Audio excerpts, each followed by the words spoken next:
Dear Deputy Speaker Bosniak, dear ministers, your excellencies, partners, friends and colleagues, dear representatives of the media. We gather here today to celebrate International Women's Day 2022, to celebrate women, heroes of the past and heroes of today. We present to you the fascinating stories of brave, dignified, daring, strong Montenegrin women, as well as European ones. Women who were freedom fighters, warriors, benefactors, scientists, artists, and the list may go on. They faced discrimination, judgment, but they persevered and paved the way for many of us to be who we are today. They also paved the way for the amazing women who join us today, Kristina, Nevena, and Angela, to live up to their dreams, despite many hurdles along the way. Our struggle is, however, far from being over. The quest for equal rights is a long one, and one must fight every day. Progress, unfortunately, is also reversible, especially during crisis and war times. Men wage wars, but women endure most of the consequences. Today, I specifically want to pay tribute to the women of Ukraine, affected by a terrible aggression and brutal war. Women who are showing incredible bravery. Women who are fleeing Ukraine with their children into the unknown, leaving their partners, fathers, and brothers behind.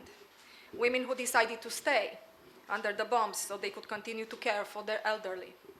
Women who are giving birth in cold and wet underground shelters. Women who are taking up arms to fight with men shoulder to shoulder. Women of Ukraine are brave, proud, and freedom-loving. They are not alone. The EU is stepping up its support for Ukraine and the sanctions against Russia. The Russian economy, its financial system, its airspace, aircraft industries, high-tech industries, and media propaganda machine. We will support the Ukrainian army. Our member states are receiving Ukrainian refugees with open arms, and together we are providing humanitarian assistance to all in need. The whole democratic world stands with Ukraine. With us today is another strong Ukrainian woman, Natalia Fialka, Chargé d'Affaires of the Ukrainian Embassy to Montenegro. Natalia, despite the horrors happening to your people at this very moment, you are showing incredible bravery being the voice of Ukraine in Montenegro. I wish to honor you and the women of Ukraine with a big applause. Thank you. It's not easy. When one day all this will be over, young girls around the world will be inspired by the tales of the bravery of Ukrainian women. But in the meantime, we also want to inspire young Montenegrin girls with our campaign of chivalry and heroism, ženstvo I junaštvo. We want them to get to know women who changed Montenegro, Europe, and the world by living ahead of their time and not taking no for an answer.